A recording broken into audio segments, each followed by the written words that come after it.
Choosing awesome background music for your video does not have to be expensive or time-consuming.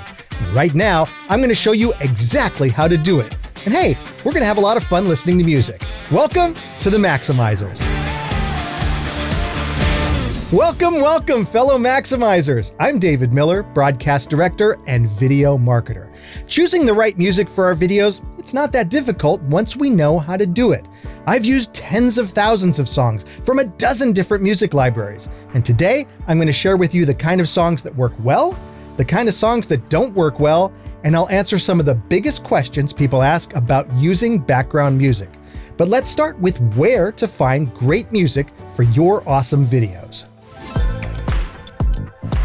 Now, you probably already know that picking pop music from your favorite artists is not a good idea because of copyright issues. And that's where music libraries come in. These are online services with thousands of songs to choose from. And if you're just getting started, I'd recommend an inexpensive music library like artlist.io. All of the music you're hearing in this episode is from Artlist. It's my go-to music library, and I use it a lot. Pricing starts at $9.95 per month if you only publish on social media, or $16.58 per month for a license to publish almost anywhere. Here's how it works.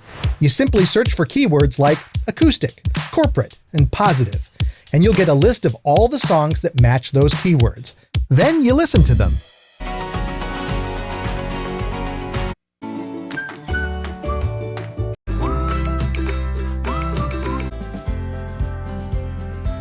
When you find a song you like, simply click the download button and you'll have the song available on your computer. If your video has people talking, like I'm doing right now, it's important to pick music that doesn't get in the way of the voice. Let me show you what I mean. This music is way too busy and is fighting for attention. If you listen, you can hear this song has a melody. We humans are trained to listen for melodies, so it's what we'll focus on. And this can definitely get in the way of people hearing your message. And speaking of melodies, I want to stay under the sun. I recommend staying away from any music that has a vocal track. It's literally asking people to focus on two different messages at the same time. I can't compete with that. Now check out this next one. This is a great piece of music and is a lot of fun, but it's just way too much for a voice to overcome. That's much better. This music is what we call an underscore. There's no complex melody, just a rhythm track. Here's another.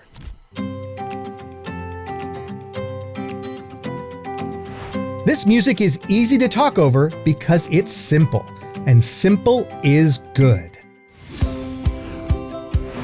One of the best things about music is that it creates emotion to support what we're talking about.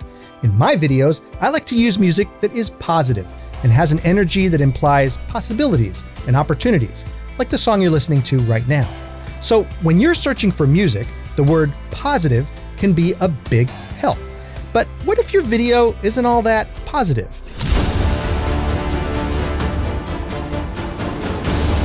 Sometimes people make the mistake of choosing music like this that's overly dramatic.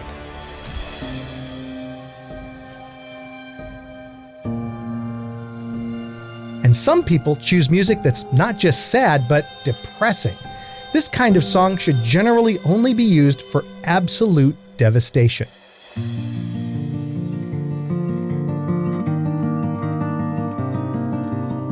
If your video is about something sad, I'd recommend using music that sounds more sweet. Sweet music implies compassion, which is what we all really want to feel, as opposed to feeling helpless or hopeless.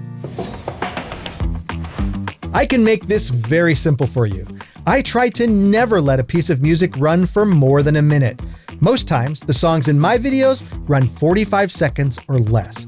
This is so important because it allows us to end one song and then start another with brand new energy, which makes our videos feel fresh from beginning to end.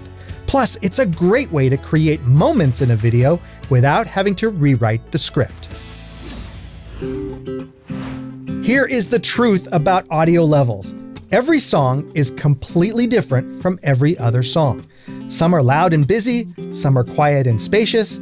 There is no magic number for the volume where you should set your music. But I do have a simple tip that'll get you a good mix, and it's all about how we listen. I recommend that you avoid using headphones while mixing because they make everything sound wonderful and your mix will likely end up being a bit of a mess. Instead, while you're mixing, listen on your computer speakers or other small speakers at a quiet volume. Turn it way down.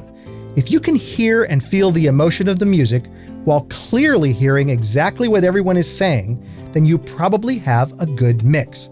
And one more thing, it definitely helps to have voices that are well recorded without background noise. All right, fellow Maximizers, here is your challenge.